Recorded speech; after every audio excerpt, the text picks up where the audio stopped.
join, I would like to welcome our Joint Registrar, Dr. V. Cyril Raj. And we are proud to say he is our mentor. And before me, Sir was the head of the Department of Computer Science and Engineering. Then he was the Dean Engineering and Technology. Now he is Joint Registrar Academic and Administration of our university. And he is also a professor in our department. And with this, he is just to give a lecture on data mining and machine learning for information security. I request the TV Anandan, professor, senior professor, Department of Computer Science and Engineering. Now I request Anandan sir to just give an introduction about the V. Cyril Raj, Joint Registrar, sir. Sir, please take over the session. Thank you, madam. Good afternoon to everyone. It is my privilege and pleasure to introduce Dr. V. Cyril Raj, sir. Dr. V. Cyril Raj, sir, was awarded Doctor of Philosophy in Computer Science and Engineering from Javadpur University, Calcutta in the year 2009.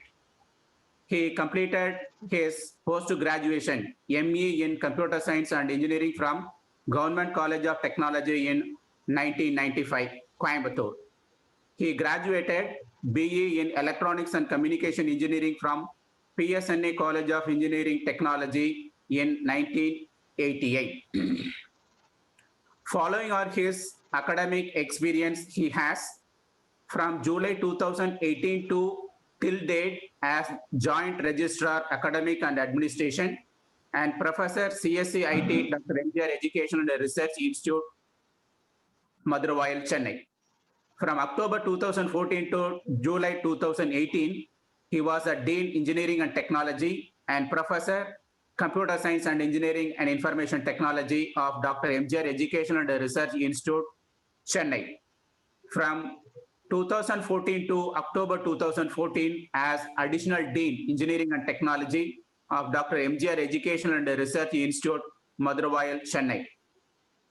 From 1997 to February 2014, he was HOD of Department of Computer Science and Engineering and Information Technology. In 1988 to 1994, he was a lecturer at PSNA College of Engineering Technology, Dindikal.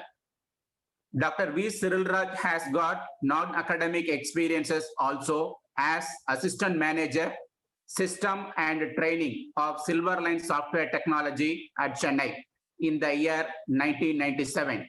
And he was System Consultant of City Information Technology at Kuala Lumpur, Malaysia in 1996. He has got certification in National Cyber Safety and Security Standard, NCSSS.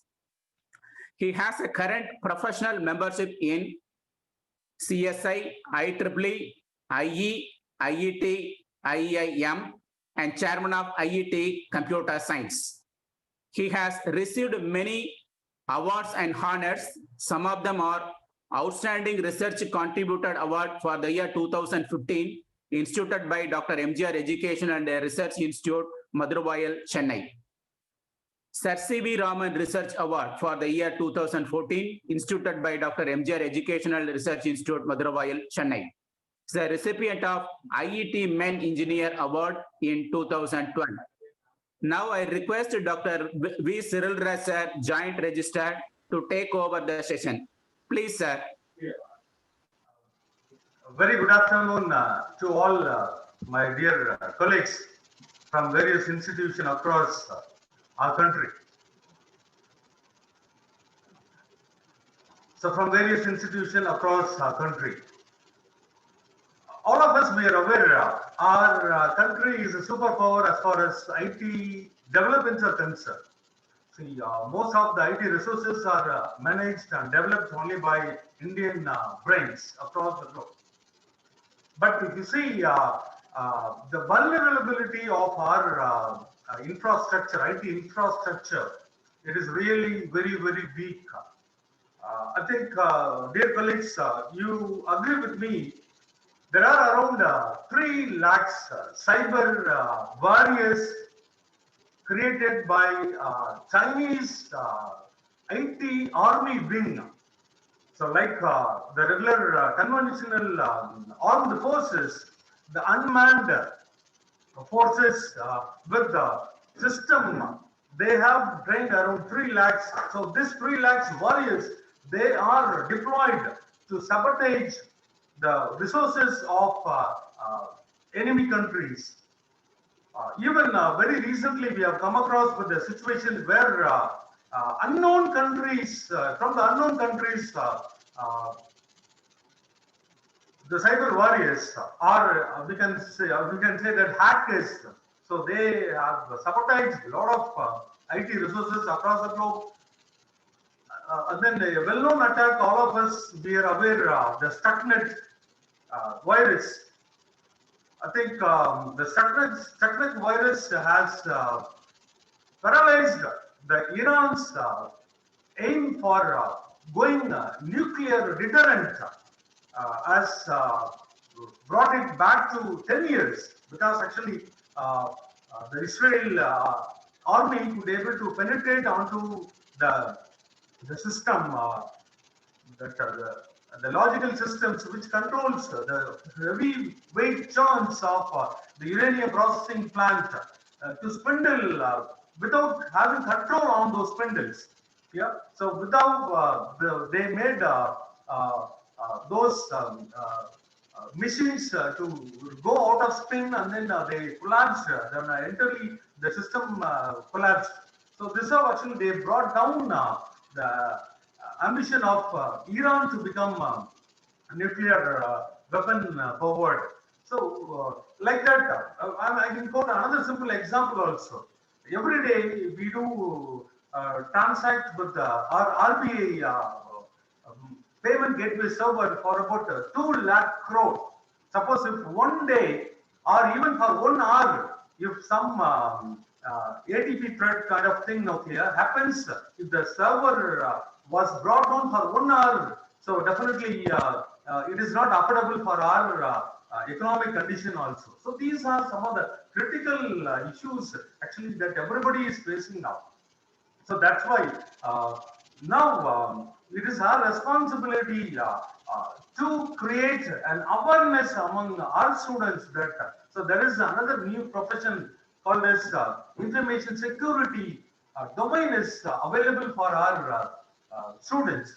So unless the faculty member ourselves has a good understanding on this particular domain, we cannot guide our students to be professional as far as this information security domain is concerned. So that's why actually we have identified this particular topic, so that within another couple of years, our country should also create at least 50,000 numbers of these cyber professional security professionals to safeguard all our IT resources. So that is the purpose of this particular faculty development program. So with this, Dr. V. Cyril Raj, Joint Registrar of Dr. Engineer Education Research Institute, start my presentation on data mining and machine learning for intrusion detection.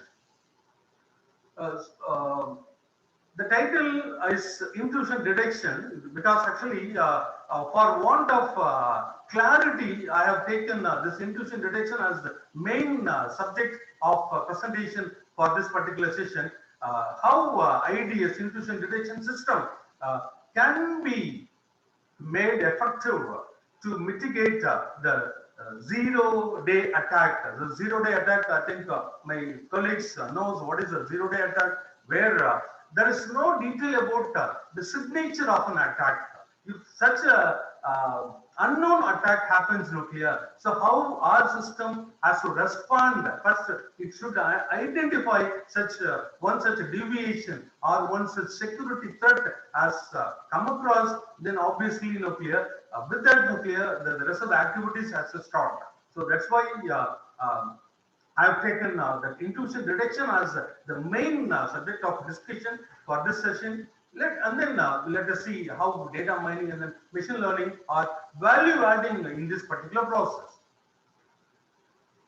Dear friends, if you see the security goals, it is well known to all of us every security incident nuclear should add confidentiality, integrity, and then availability in our system. If any such above said things are compromised, then we say that the system is under attack. Don't think that security means only by authentication and then by encryption alone, it cannot be implemented.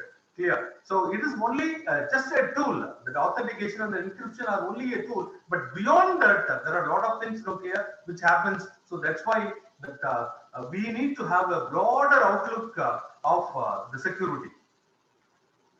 If you see the type of intrusions, again, I have given a list of intrusions right from the DOS, denial of service attack, and then the scan, where the reconnaissance of a network port, which are the, running open port available there, clear, and then what are the protocols that are being hosted by there. So like that actually, where through this scan clear, again, there are a lot of softwares available for scanning purpose, and then all of us were well aware of about the worms and then the viruses. Again, sometimes clear, we compromise on our the privilege access also. I think let me just elaborate some more point on this, the compromises on the privileges also. As a user, definitely when we try to access our system nuclear, we cannot have, we will be logging on to the user level. So from the user level onwards, the system calls, that is the kernel level, we go across.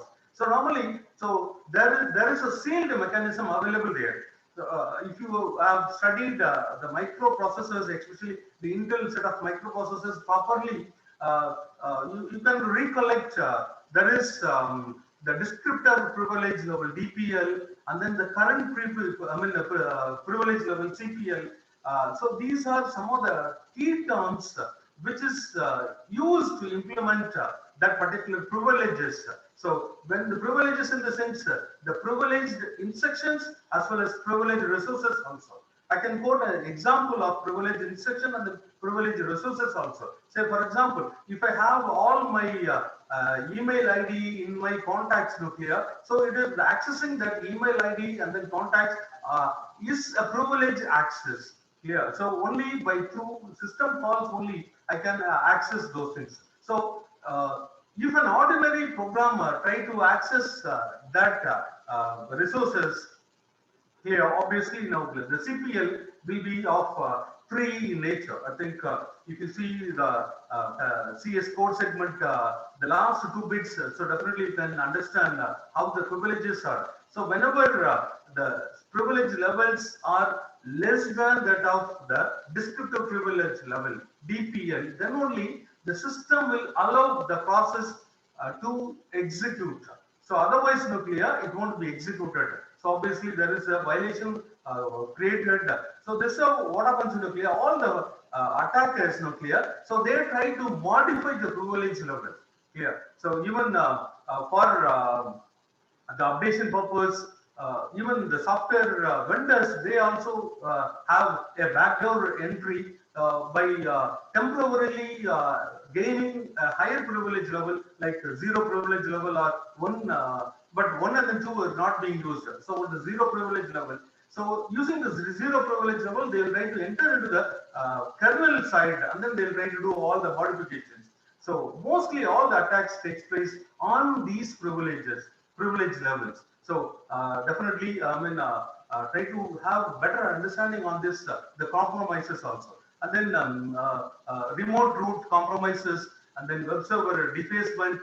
I think all of us we are aware of. Then the cracking, guessing, and then the cracking passwords, and then copying, viewing sensitive information. So like that, actually, I can we can have a very lengthy list of those intrusion activities.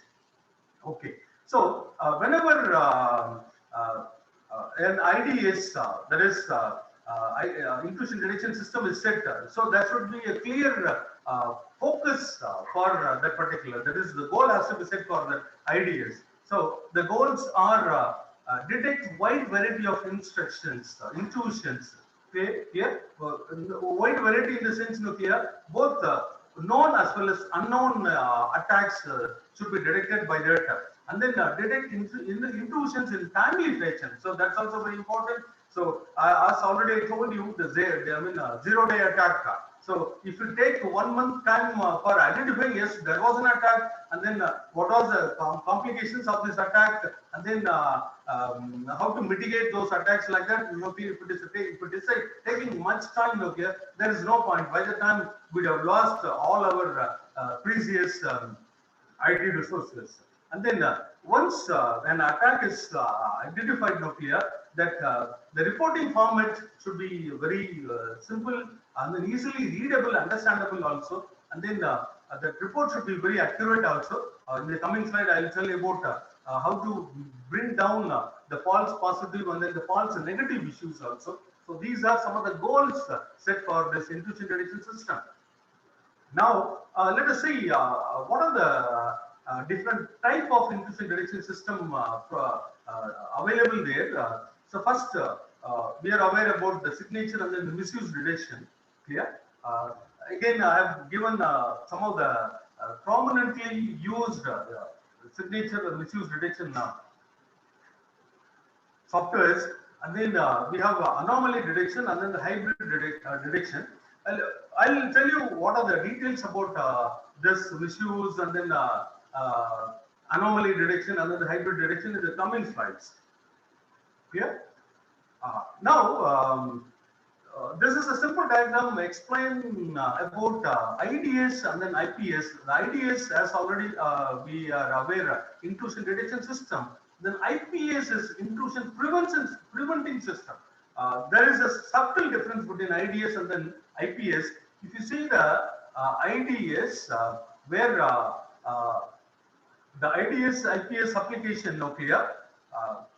If you see the second one, bottom one, I'm talking about IDS, where the IDS sits above the firewall. So it just monitors what is happening through the firewall, across the firewall. So whenever any intrusion takes place, here, it informs the system administrator or the security personnel about such intrusion is happening there.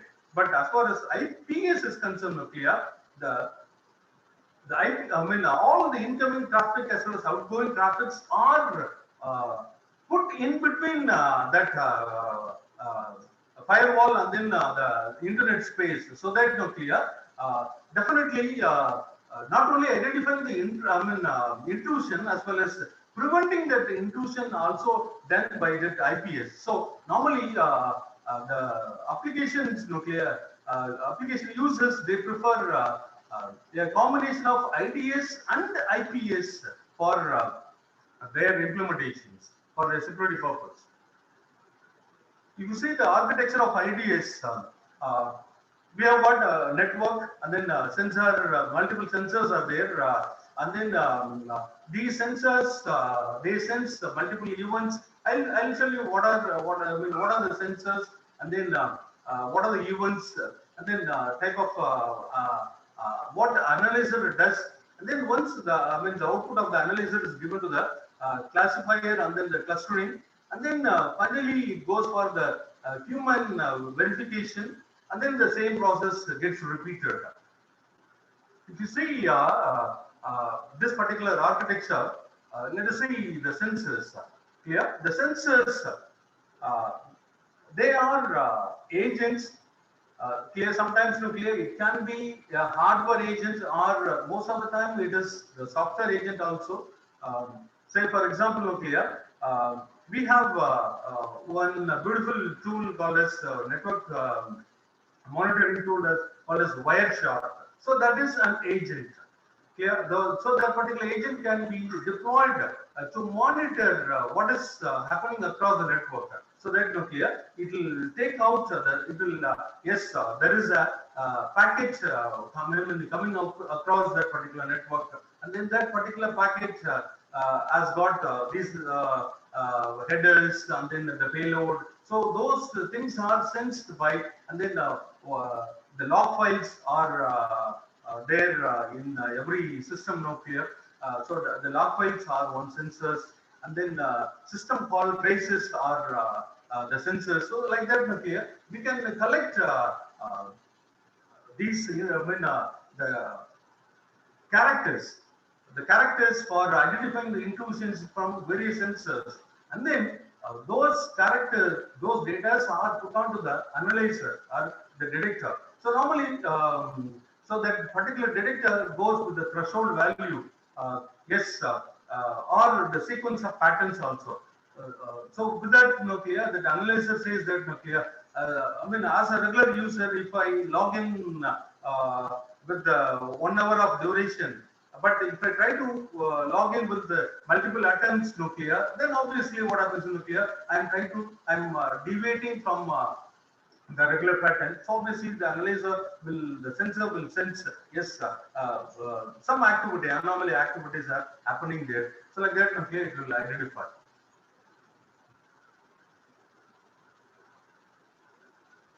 Then depends upon where we fix the sensors nuclear. Again, we call subdivide that IDS as host based as well as network based. Yeah, all of us, you are aware about this particular information. And now let us concentrate on the signature or misuse based intrusion detection. Yeah. As far as this signature based intrusion detection is concerned, the human there should be a human intervention here, investigating the suspicious traffic always. So without the human intervention, at least at the initial stage here of identifying an attack, and then the tabulating that as yes, if a particular pattern is there, if a particular signature is there, so obviously it could be a attack. So that particular thing has to be derived only by human intervention. Yeah, so that's what actually we say that extracting that particular signature. And obviously, when we extract, then obviously we have to have a database of such signatures together, so that nuclear it becomes a total intrusion data set. There are some key issues as far as the signature based intrusion detection system is concerned. So when we try to model that particular intrusion nuclear, the key issues are does sequence of instructions violate security policy? Yes, so definitely by human analysis we can do it, but the problem is how do we know that all violating sequences? Because nuclear, it is something like the thief and police. Clear. So when we try to add more and more process to mitigate theft, nuclear, obviously they come with the more and more way as well as methodologies, technologies. So all these things are there. So definitely we cannot have total 360-degree view of what could be what could have been the or what could be or what could have been the different signatures for attack. So definitely there is no end for that. Yeah. Then again, so when we try to model that intrusion detection system, okay, again the problem is generating a rule set for an intrusion signature, but obviously, as already told you, the attacker do something different. So these are some of the basic problems of signature modeling as far as IDS implementing IDS is concerned. So obviously, it is depending on the manual process. Again, I've given detail about all these things. So definitely, we need to specify all the known signatures. Then obviously we have to match with the existing sequences, and then suppose if new sequences were obtained, okay, it has to be updated. Then this particular signatures here can be represented using rules, expert rules, or colored pertinence, or state transition diagram. So like that, here a database can be created also. Now, this is very important practical application of this IDS. The SNOT. Okay, the SNOT is a open source tool available for implementing the intrusion detection system. So here, NIDS stands for the Network Intrusion Detection System, where the packets, as already told you, the Wireshark kind of nuclear, the software is nuclear will collect all the network parameters. They will collect as a sensors nuclear. They'll collect all the details right from the different layers onwards. In the subsequent presentation, I'll talk about so what are the different details that we get out of sniffing from the network here. So so through this SNOT nuclear, we can get the various patterns here. And then obviously nuclear, it has got an inbuilt rule-based language available there. So using these rule-based languages, we can try to identify what we try to match with the existing available signatures. And then suppose if new signatures were identified, it can be augmented with the existing available signatures also. Yeah. The SNOT comes with the packet sniffer, and then a honeypot monitor, and then a network intrusion detection system, and then the packet logger also. The packet logger the packet logger senses the electrical information of the packets, and then what is the end, I mean, the beginning of the packet, and then end of the packet, and then what are the ones and zeros involved in that identification of this beginning as well as end of the packets, and then they'll gather that as a packet, and then then packets are removed for various layer of information. So those things are happening there here in that SNOT, and then finally here it gives the overall details about what are the content here, and then what are the protocols, what are the port numbers, source IP address, destination IP address, either it is TCP or UDP. So all those informations are available there, and then it has got a honeypot monitor also. So this is to deceive an attacker that actually whatever that he is trying to do, he could able to do. But originally, so he is trying in a protected environment here. So that's what actually the SNOT is capable of. Supporting all these activities also. If you see the SNOT nuclear, the SNOT actually sits after the firewall before our network here. Before our network, that is what this particular diagram shows here. If you see the SNOT architecture, where as already I told you, the NDIS, where the packets were taken from the packet sniffers, and then the decoder here decodes the packet, and then the detection engines are there. So the detection engine in the sense here, so they are set of rules here. Using those rules here, different attack patterns are identified here, and then those those findings were put as a logs or alerts here. So this is a simple architecture of SNOT.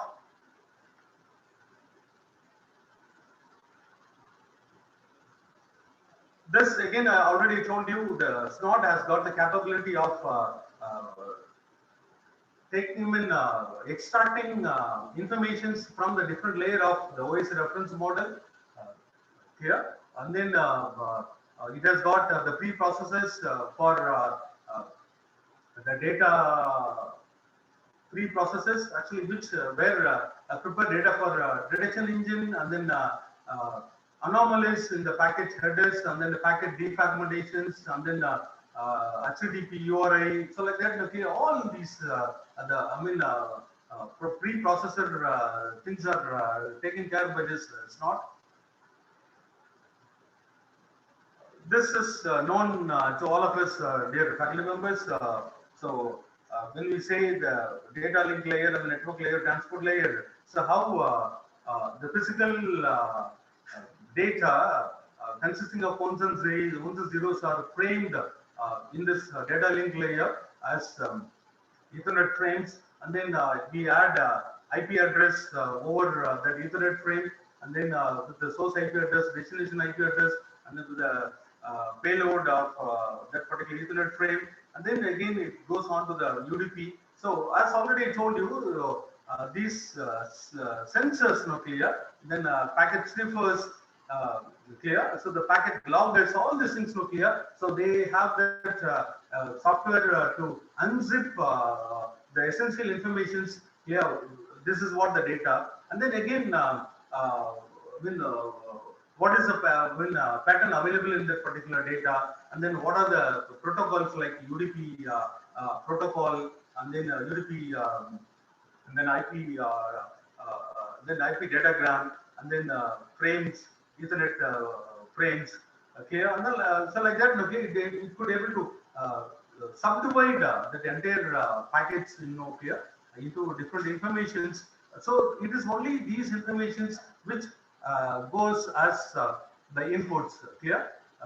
Already I told you. So this is what the decoder here. The decoder gets these informations, and then the detection engine clear. So with the all known set of rules, clear, it detects either that particular pattern is known.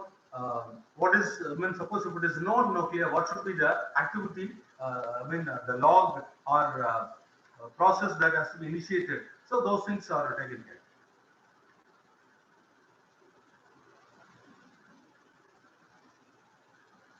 Now, as far as detection engine is concerned, clear, the detection engine has to already I told you about all the things, the IP header of the packet, and then the TCP, UDP, ICMP messages has to be identified, and then the application layer headers like the DNS, FTP, SNMP. So those things has to be identified, and then the packet payload. When finally, as far as the requirement of detection engine is concerned, clear, it should be time critical as well as fast also. If you, I am here, I am trying to summarize clear what should be the detection engine performance. Clear. The more the number of rules that particular engine has got, so obviously clear, it will try to mitigate more such an attacks also. Suppose if a new attack comes which is not being defined in any of these rules, obviously clear, we'll miss it, and then so that's why the number of rules are very important as far as the performance of the detection engine is concerned. And the traffic load on the network, there's also another important thing now. If the traffic is too many in that particular network, clear, so obviously it will take more, the sensors will take more time, and then the pre-processors will take more time for subdividing the packet and then taking the essence of those informations also. So obviously the speed of the network, and then that particular machine. So where I'm talking about this north sits here. So definitely, what are the memory space that particular machine has got. So all these things matters for that. And then definitely the detection algorithm. So the rules are there, but how the rules are checked with the already available number of rules. Clear. So that is very efficient. I think you know that pattern searching. So obviously here a search algorithm is used to find out either there is a match with already available search pattern is there or not. So that's what actually the efficiency of that algorithm is also very important as far as detection engine is concerned. If you see the SNOT rule, it has got two components. One is the rule header and then the rule options. If you see the rule header consisting of action, protocol, address, port, direction, address, and then port. So action, protocol, source protocol, clear, and then source address, IP address, and then what is the source port number, and then what is the direction of attack, and then what are the address in the sense the destination protocol address, and then the destination port address, all those things, and then the rule options. What has to be done? So again, should it generate a message, or should it shut down the system? So like that, clear the different options are written over there in that second part of the rule. Yeah. So in the next slide, I have given a specific example also, where a typical rule looks like this: alert. Yeah, the action should be alert. Alert in the sense of alerting that particular system administrator. The protocol is ICMP. The source IP address is 192.168.1.10. Yeah, the port address can be any port. Clear. And then the destination address, the direction of attack is from the source to the destination. And then the destination address can be anything, and then the destination port can be anything. Suppose what should be the message given to that particular system administrator? So where the message says that ICMP attempt attack, and then that particular ID is 1505. This is what actually a typical a rule for identifying an ICMP attack. So like that, here we can have the human knowledge of known attacks. So this is one example. So like that, we can have multiple such attack rules, and then where these attack, all these rules can be put together, and then it can be created as a attack database. Yeah. So then that particular using that particular attack database here, we can try to have a comprehensive IDA system. Clear. Now, yes, this is widely being used. It's not open source. IDS is widely being used, but there are issues with the slot also. As far as misuse detection is concerned, okay, it is doing its purpose. The rule data is larger and larger because every day new attack patterns are identified. So obviously, clear, the rule patterns are augmented. Yeah, so it becomes a larger data set. Clear. Right now, the start version, the latest version available is 2.32, where around 2,600 such rules database are available there. It is free. Yeah, we can download these. We can use any of these rules, and then we can implement the intrusion detection system in our premises. Yeah. So mostly 80% of them are signatures. Clear. Then, so this is what the interesting thing is. Snort spends around 80% of time for string matching. Clear. So it is only string matching, which has been done by Snort. Clear. Suppose if the string is a new string, definitely it cannot handle it. So that's why clear, we have got what is it? A limitation as far as misuse or signature detection is concerned. So that's why we need to go for another thing of the next type of intrusion detection system called as anomaly detection. Here, where here the probability of identifying a new attack is better because of the inbuilt the process involved in that anomaly detection. Dear friends, actually, anyway, either the particular detection system works perfectly or not here. So we need to know, we need to measure those qualities. So that's why here we use confusion matrix to measure how far that system is, the modeled system is accurate. So here a simple example is there where the two issues like true positive and then true negative, identifying true positive and then true negative are do not have any weightage. But the problem is identifying false positive and then the false negative. So there is no attack, but it says that okay, there is an attack. But in the false negative case, there is an attack, but it says that there is no, it's not an attack. So like that, nuclear. So these are some of the issues which has to be handled. So that's why nuclear. Ultimately, we use frequently the confusion matrix to parameterize nuclear. That achievement of that particular detection system. So, to summarize nuclear, as far as signature base is concerned, nuclear. So many false positive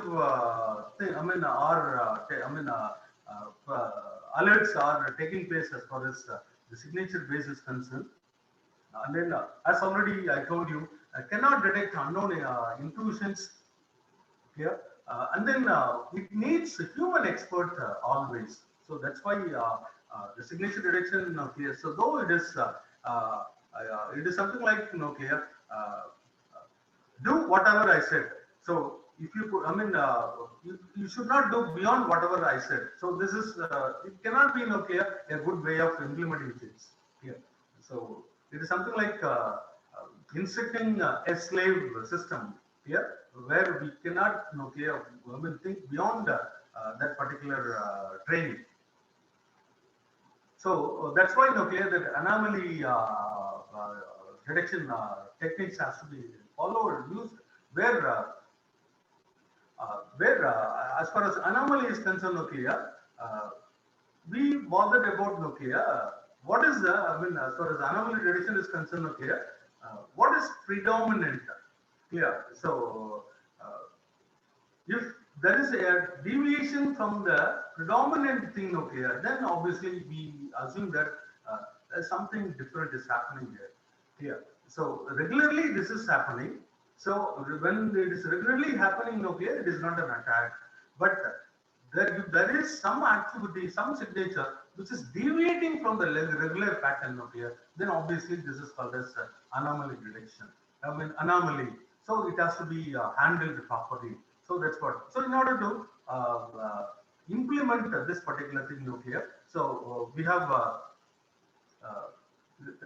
characteristics of a system with the expected values. The report when statistics do not match with the regular patterns, clear. And then the example, the number of failed logins, and then the number of users even in the particular system, the time period of user activity, and then the resource usage profiles. So these are some of the statistical data we can easily infer a normal usage pattern for a particular user is like this. So definitely,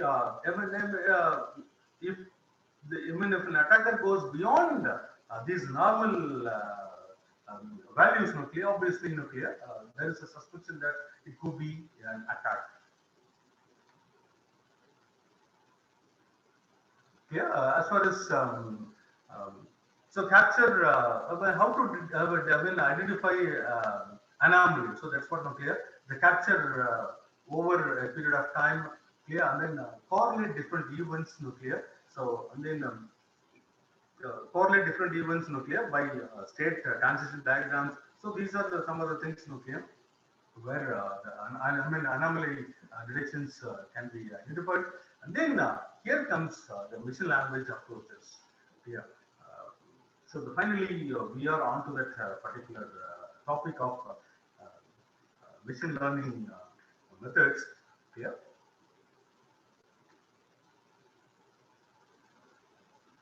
These are some of the available anomaly detection tools. It is mostly statistical tools are used for anomaly detections, the multivariate analysis, and then the temporal analysis over a period of time.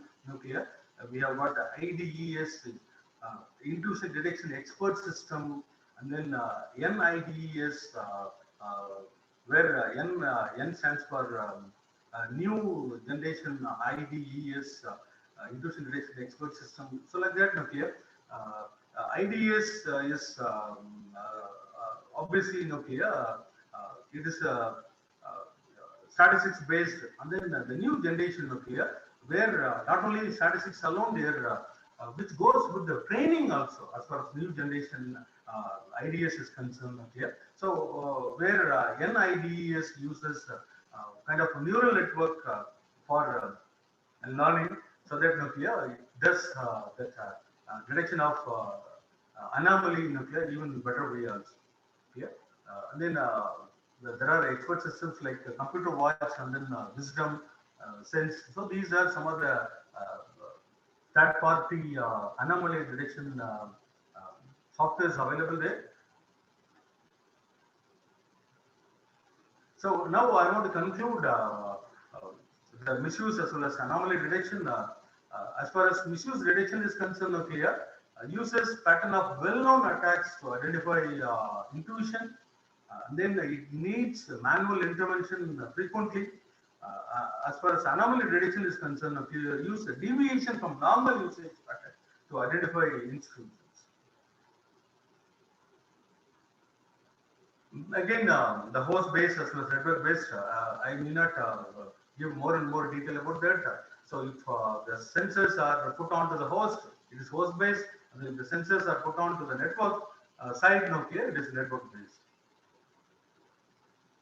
Then whenever an intrusion happens, nuclear, how to respond to that particular intrusion. So first, that particular response, nuclear, is subdivided into three stages, here. I'll tell you that. First, incident prevention, how to prevent the intrusion itself, stop attack before it succeeds, and then measure to detect attacker. So definitely we need to have an IDS or some parameters here, and then we can have what is it, that honeypots as already available there in Snort nuclear. We can install honeypots there in our network, so that nuclear the attacker feel that nuclear, yes, we got a best place for doing all sort of attack, but obviously nuclear he cannot do any damages to our property, IT property. Yeah, and then intrusion, as far as intrusion handling is concerned, nuclear preparation for detecting attacks, identifying of an attack. So most of the time, nuclear, we never knew that an attack has happened there. And then how to contain that attack. Yeah, contain in the sense, nuclear. Suppose an attack has happened, nuclear, but how to put a wrapper around that attack scenario, so that nuclear, original plans are stopped. So that's what containing that particular attack, and then eradicating that attack. Yeah. So totally how to remove, not to repeat such an opportunity for the hacker also. That's what actually eradicate an attack, and then recover and then reuse that particular victim. So that's what victim systems nuclear. So that's what actually, and then follow up to the attack. This is the eradication process. Whenever suppose if it is a network related attack, nuclear, so immediately nuclear we have to terminate that particular network connection. So it can be two-way. One is physically terminating that particular connection in the worst case, but in most of the cases, nuclear it cannot be done. So the downtime is very precious as far as the type of servers like IRCTC server, or already I told you about the RBE servers. So definitely we cannot pull out, but rather we can terminate certain the port, so that nuclear people cannot, the attackers cannot able to reach that particular port. And then sometimes nuclear we can terminate that particular process, so it is possible there. Yeah, and then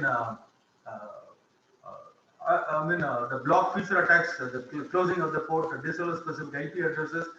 So this is after finding nuclear from which source IP address, so all these things are happening there, and then finally identifying where, which part of the country or place, and then adding wrappers around the attacked applications nuclear. So these are some of the way of eradicating.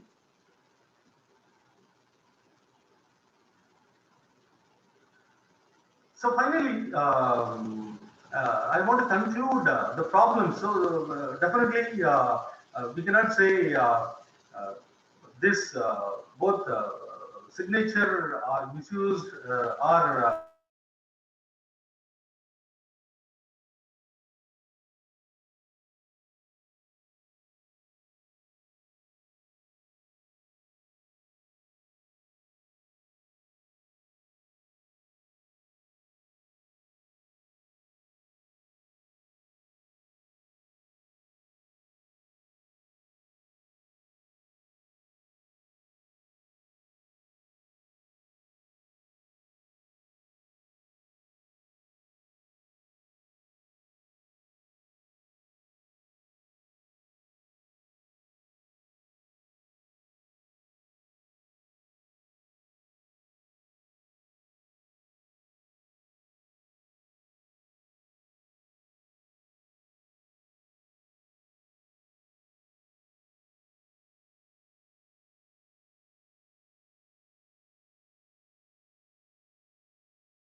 hello. Sorry, I've lost my connection. Are you able to hear me? Hello? Yes, sir. You are audible. Yes, sir. Yes, yes, yes. Thanks a lot. Thanks a lot. So obviously, I got some intrusion. I do not know either it is manually done or purposely done. Anyway, so we need to have a good intrusion detection. Okay, sorry, gentlemen. So obviously, these are some of the problems: the manual activity and then ad hoc in nature.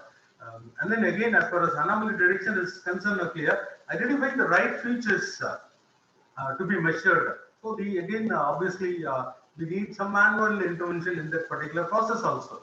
So that's why actually all the existing systems are very weak as far as mitigating the day zero attack is concerned.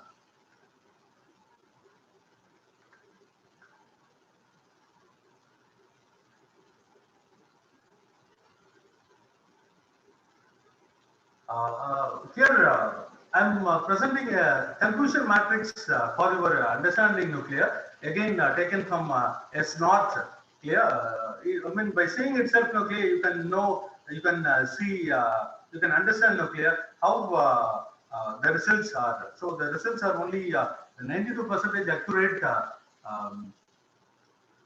So definitely both I mean normal, identifying the normal, and then again there are deviations. So where the same normal activities are identified as probe in other case, then again the same normal activities are identified as denial of service as well as user to route, and then I mean route to local. So like that here there are a lot of I mean perception about that particular attack pattern also. That's why this existing nuclear IDS with not nuclear when we miserably fail as far as this implementation is concerned. So that's why nuclear we need to go for data mining and then machine learning framework for building intrusion detection models.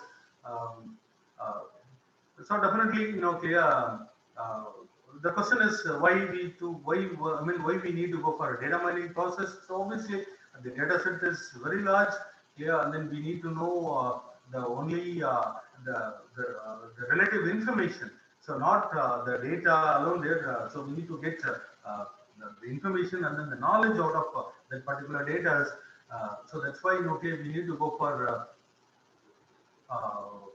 data mining process, and then constructing IDS manually is expensive and low. As already we have seen, it's a manual process as well as ad hoc in nature also. So definitely it's not affordable here.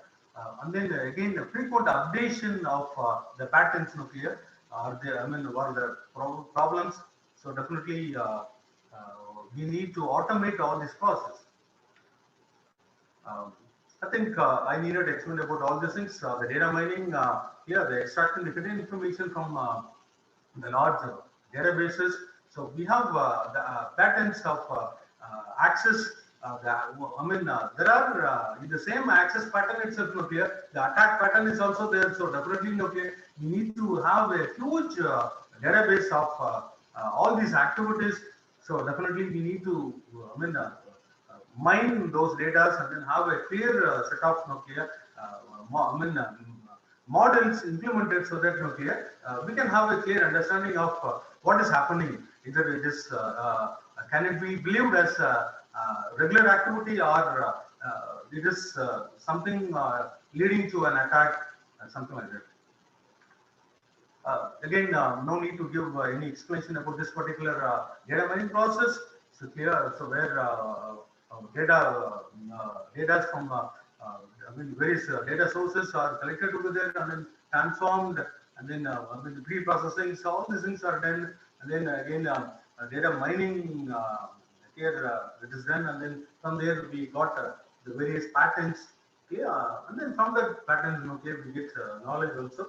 So if you try to implement the ideas based on this particular methodologies, that is using ML nuclear, so definitely we may get better accuracy. So that's what we need to go for. Then again, what is machine learning? No need to explain about what is machine learning. Making the machine to think as a human thinks. So this is a simple definition I can quote for machine learning. Then if you see the type of machine learning algorithms, okay, broadly it is divided into supervised learning, unsupervised learning, and then semi-supervised, and then the reinforcement learning and deep learning, like that. The supervised learning. One small example. When I won't say it is an example. So what right now we do in our class, okay, it is a supervised learning. So we say what is a pattern, and then what is a label for the particular pattern. So the students, they learn and then they try to achieve, demonstrate their learner, the outcome of that particular learning by written examinations. All these things look clear. So it is supervised learning. And then unsupervised learning.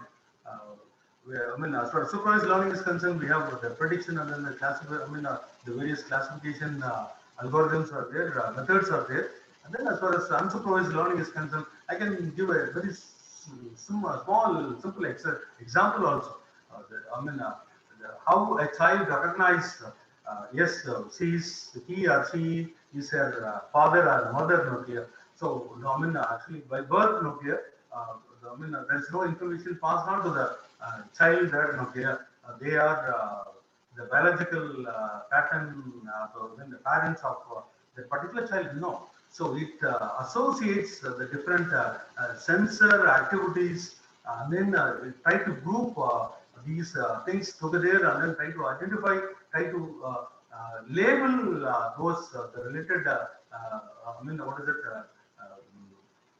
parameters, so that it identifies yes, this is what a close person here who are taking care of the interests of that particular child. So a small example, a best example for understanding the unsupervised learning. So where we have got a clustering, probability distribution estimations, and then finding associations, yes, and then dimension predictions. And then we have got a semi-supervised also. So where in case of document scanning, and then speech recognition. Okay, we employ the semi-supervised learning, and then we have got reinforcement learning. Right now, we are seeing a lot of applications put on onto the reinforcement learning. Very recently,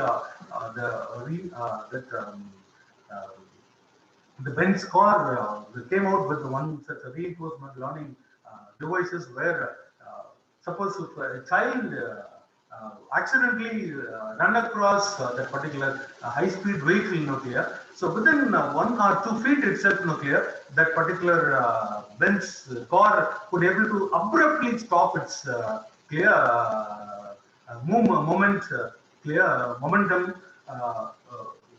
It is based upon the reinforcement learning nuclear.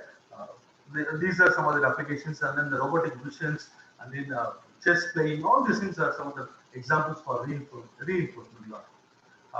And again, these are the known diagrams for the various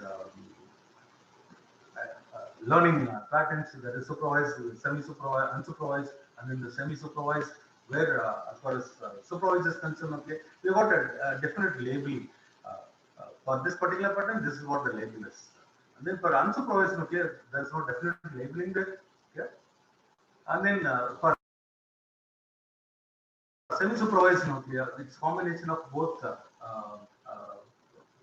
actually unsupervised as well as semi-supervised. So normally, as far as in the beginning is concerned, okay, they give the labeled data, and then as far as the training is concerned, they go with the unlabeled training data. So that's what actually happens there as far as semi-supervised learning is concerned. Then if you see the supervised learning, we have got a linear classifier, here the numerical functions, and then parametric, where the probabilistic functions like Navy.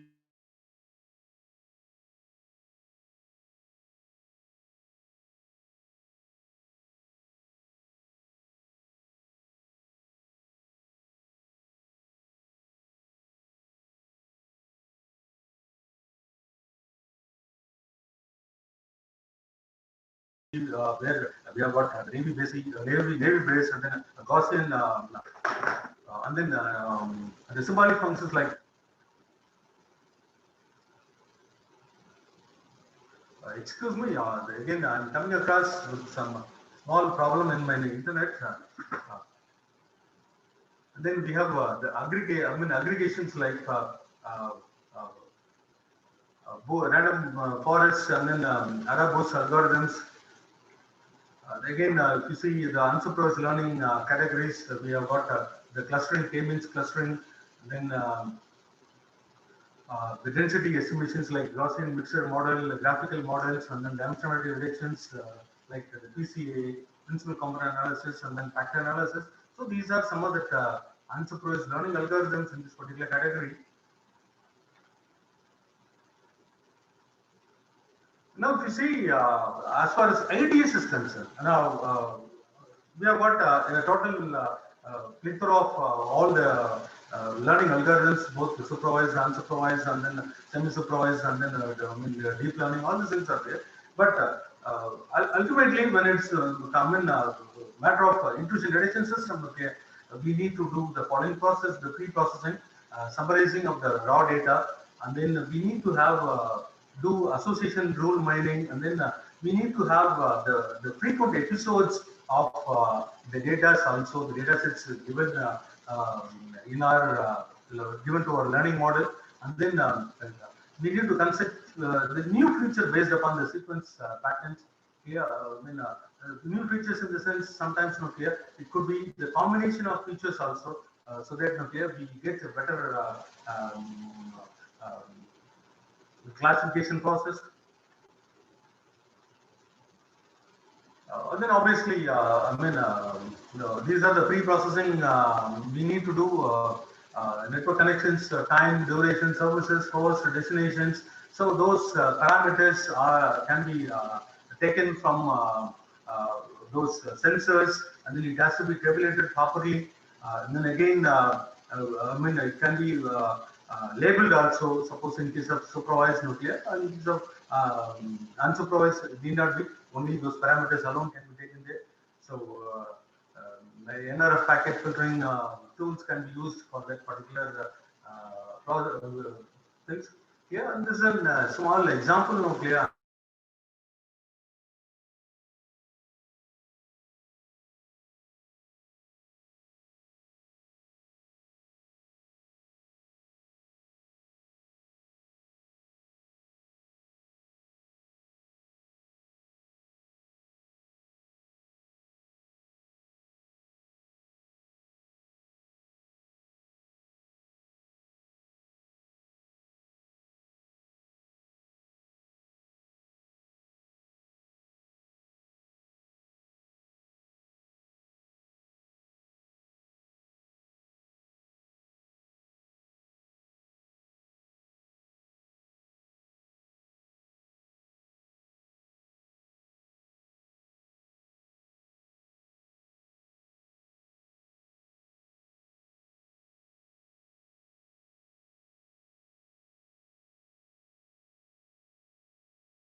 Hello, sir.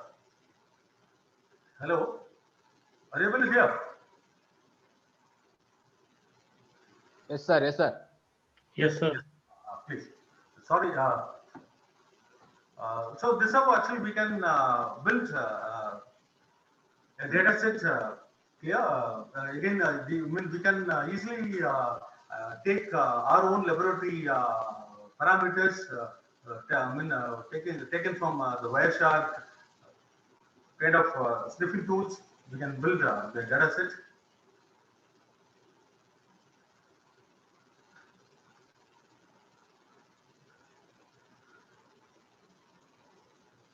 And then I have given 2-3 examples of the classification also here. How we can write the Riper rules for classification. In this, the first example I have mentioned, if a number of failed logins is greater than 5, then this telnet connection is guess. That is a guessing password attack. Here, so the number of failed logins are greater or equal to 5. That means actually safely that particular person's login has to be removed. Clear? So this is what actually a typical classification Riper rule. That can be taken from that particular database. I'm talking about an example, but this process needs to be automated. So that's what actually ultimately help us. And then in the second example over here, if the number of heart indicator is 3, and then if the number of compromised condition is 2, and a root shell is obtained, then this telnet connection is a buffer overflow attack. Here, so again, we can have a Riper rule clear obtained from the data sets, so that clear we can frame this particular Riper rule for this particular classification, that it is a buffer overflow attack.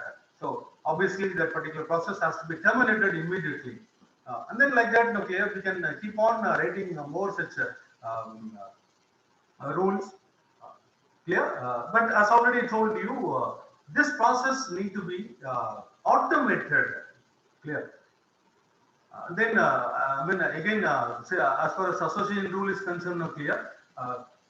when using, in the first example, okay, when using VA to edit a file, the user is always 100% of the time editing a text file in the morning and at hours, Pascal, and 28% of the command data has this particular pattern. So again, if you give the logs of that particular server, the Unix server nuclear, and then definitely if you give that particular log files to an association ID3 algorithm, so definitely nuclear, it will find out nuclear, it will come out with similar such patterns nuclear, where it says that 100% in 100% of the time nuclear, that particular user edits here, and then so this particular pattern is continued for about 28% of that particular, of all the users here. So these sort of the informations, and then again in the second example of here, the subject of the user is email is always progress. So a particular person in an organization is reporting the progress of an activity here. So the 11% of the command is always about the progress. Suppose as far as anomaly detection is concerned, if there is any deviation from this particular activity here, so if, rather than 11% nuclear, if it is say 2%, 3%, then there is a warning that the employees are not talking about the progress, reporting about the process, but ultimately nuclear, they are trying to do something else which is not been given for their particular domain. And then again, this is another the sequence pattern mining outcome also. So where in this particular example nuclear, 93% of the time nuclear, two HTTP connections were with the S0 flag are made to that particular victim. So within 2 seconds from either of that particular connections nuclear, again the third connection is also made from that particular source here. So 3% of the data is coming under this particular category. So obviously nuclear, this is an attack pattern. So like this nuclear, we can easily identify using this machine learning algorithm, so that nuclear we can easily build a model and then we can try to implement this particular model there for mitigating unknown attacks also. Then again, the problem of the machine learning nuclear, the feature construction and then the feature selection. So as far as the feature extraction process is concerned nuclear, so where nuclear, we need to take the most useful features here. So that's what actually very important. If it is not, if it is not useful for the detection, okay, it's a waste. So that's what actually, and then construct a new feature according to the frequent episode. As already I told you in the previous example of here. So we need to have, construct the frequent episodes, and then the relationship among the features need to be known also. So and then again the combination of the features to have a better what is it I can say mitigation also. So all this has to be identified. So that's why the feature selection algorithm need to be properly used. So again we have a lot of the machine learning process used in the feature selection also. These are some of the well-known the feature selection algorithms, methods like the filter method, wrapper method, and then embedded methods. As far as filter methods are concerned, nuclear, where we try to do statistical analysis of the various features, and then try to identify which are the best features here. And then as far as wrapper method is concerned, nuclear, we try to identify the best features based upon the training results here. So out of the training and then the testing nuclear, how we could be able to identify a good set of features. So that's what actually the wrapper methods, and then embedded method consisting of the combination of both things. As far as wrapper method is concerned, okay, definitely that training time is real. Painstaking process, and then as far as filter is concerned, okay, where the huge data set nuclear, it is a problematic. So that's what actually you have got the embedded methods where samples were taken and then correlations were done, and then again test samples were put onto that features so that nuclear they could able to identify the better feature sets also. So that's what actually the embedded methods are there. So still researchers are doing a lot of work on these methods, a combination of various methods with both taking the supervised and then unsupervised different learning algorithms. They try to bring the efficiency also. There are again a lot of problems. The efficiency in the sense, the efficiency not only depends upon these, identifying the right method alone, but rather, okay, it depends upon identifying, modifying for the particular syntax or the particular purpose also. So again, that's why still there are a lot of research going on using to identify the best features. Yeah, and then it's a small example for the classifier, how an array of classifiers can be built. Yeah, for detecting the DARs and then probing attack and then RTL and then the other attacks. These are the challenges as far as data mining, the machine learning for IDS is concerned. Here, the development of automation, automate the process of knowledge intensive feature selection. So still here we got the problem there. Definitely,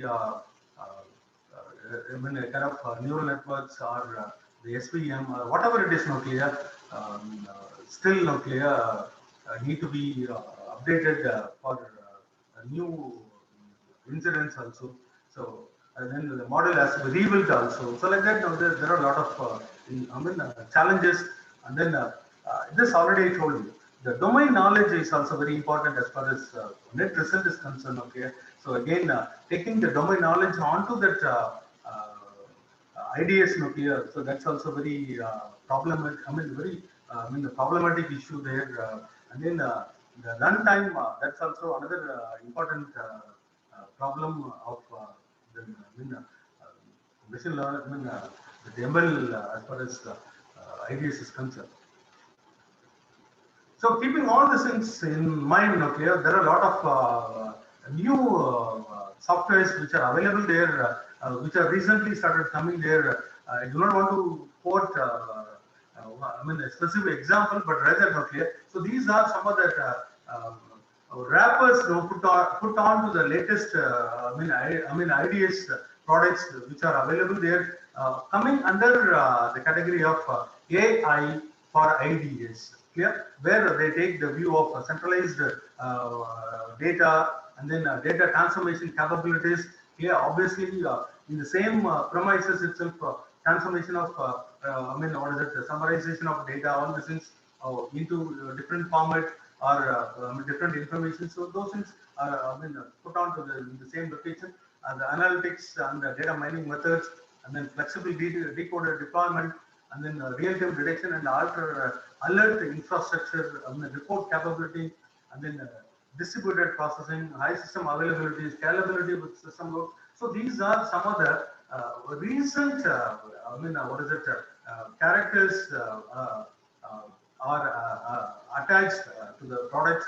Clear? If the new product stand with all the capabilities now here, it shows it's a better product. So that's why actually there is a new outlook as far as that IDS with the ML is concerned here, where a kind of database approach is being built here, where the sensors and then we have the extraction and then the transformation and load ETL engine is there, and then centralized data warehouse, automated model generation. See that automated model generation here, where the automated model generation, clear, where as already we have seen, it takes care of nuclear, finding out, identifying the right classifier, and then associations, and then the frequent item sets, the frequent patterns. So all these things nuclear are taken care by the model itself, and then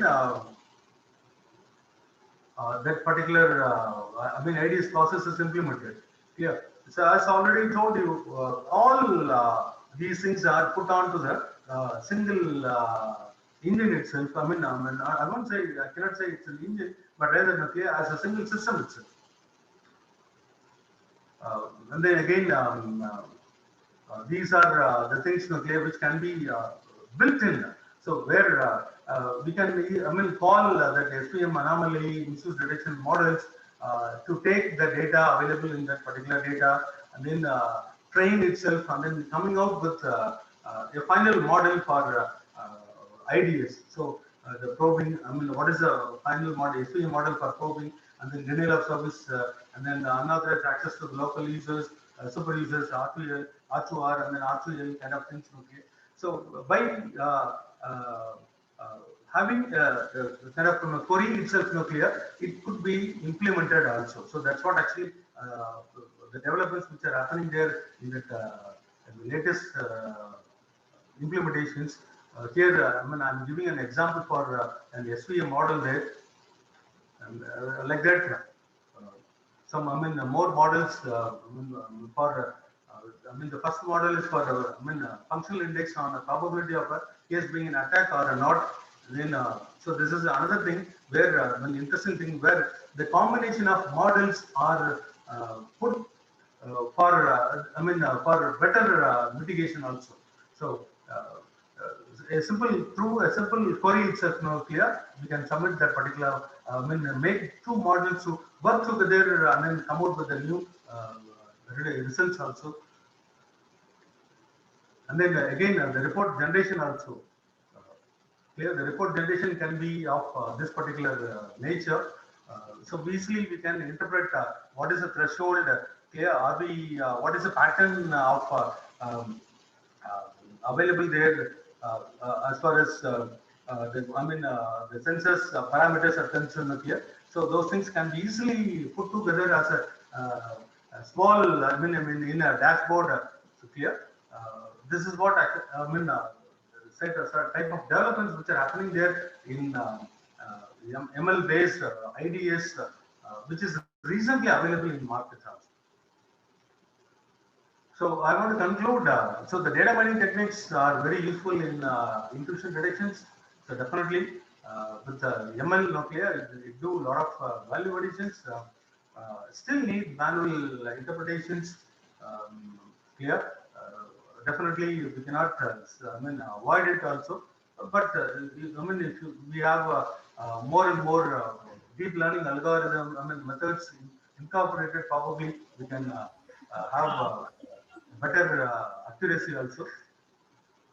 Yeah, so obviously known attack is better mitigated, and then unknown attack still happens. So obviously still it has to be augmented. So thanks a lot, dear colleagues, for your patience listening. First of all, I have to apologize. Yesterday and then today we have got a what is it? Break in our fiber optic connectivity. Unfortunately, it was it's an unfortunate incident.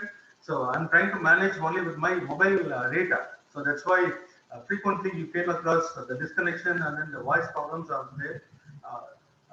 So I try to give you a small dosage of how ML can be implemented for IDS. So the IDS is a very important thing. So how we can add value additions with the ML as far as the IDS is concerned. So thanks a lot for your patient listening.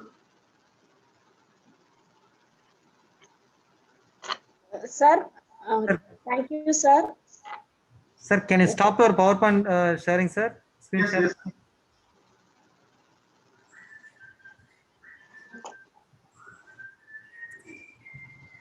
Geeta ma'am.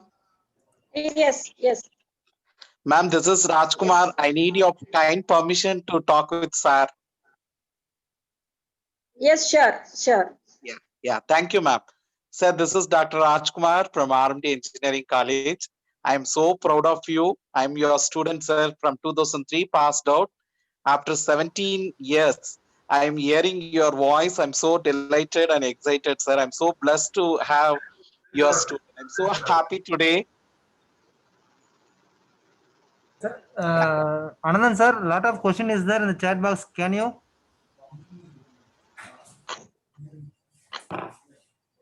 Sir,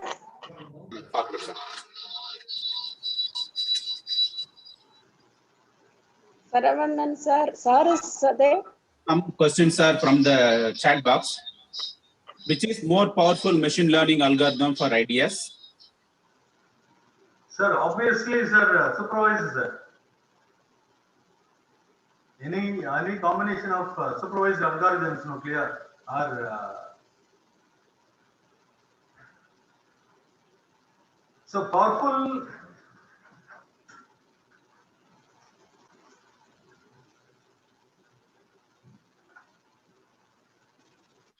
So far, no, sir. Actually, many researchers have developed based on the SVM classifier. So that stand number one as far as IDS implementations are concerned.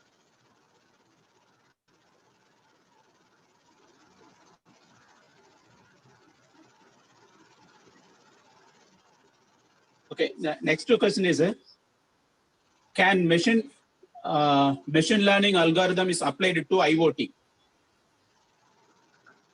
Sir, definitely, sir. Definitely, sir. Definitely. Wherever patterns are available, patterns, as already told you, wherever the sensors could able to sense the data and then keep a data set, and then where we could able to label what is the inference from the data, or what is the, what is the final outcome of this particular data is not clear. If we could able to label it, so definitely we can have this ML applied anywhere. So even IoT also. So IoT, Internet of Things, where we get data from multiple sensors.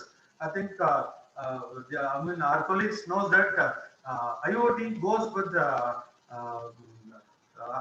to the power of 128 number of bits of IP addressing here. So with the 128-bit addressing, so far we are using only 32-bit addressing as far as IPv4 is concerned. Now with IPv6 nuclear, we have got 128-bit addressing. So that means you and then me will get at least 2 to the power of 7 number of IP address for our individual usage. So this is applicable to all the human beings across the world, entire world also. So with this phenomenal amount of IP addresses, but definitely many IoT devices can be put on for practical applications, be it the human intervention, or being in automated activities, or we can come out with lakhs and lakhs of applications of IoT. So wherever data is generated, and then wherever the data we need, we can label those data. Definitely, the machine language algorithms plays a very important role in knowing what is happening across. Either it is good or bad, it is going with the regular pattern or not. So these kind of informations can be automatically identified, and alert can be sent across to the organizers of that particular situation.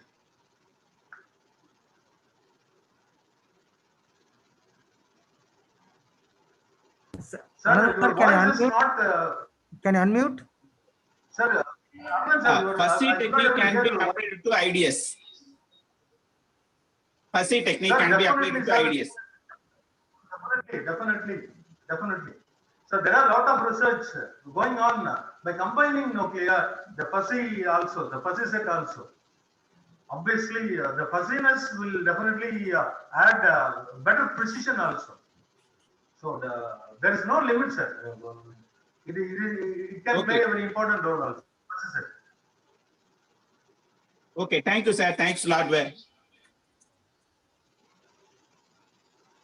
Okay, any thanks a other lot for giving. Sir, thank you. Thank you, Joint Registrar Sir, for spending your valuable time with us during the busy schedule. Really, we are just happy to hear your, in the sense, really it's a knowledgeable session for us. Thank you so much, sir. Okay, madam. Thanks a lot. Thanks a lot, madam. Thanks a lot. So my best wishes to all the participants.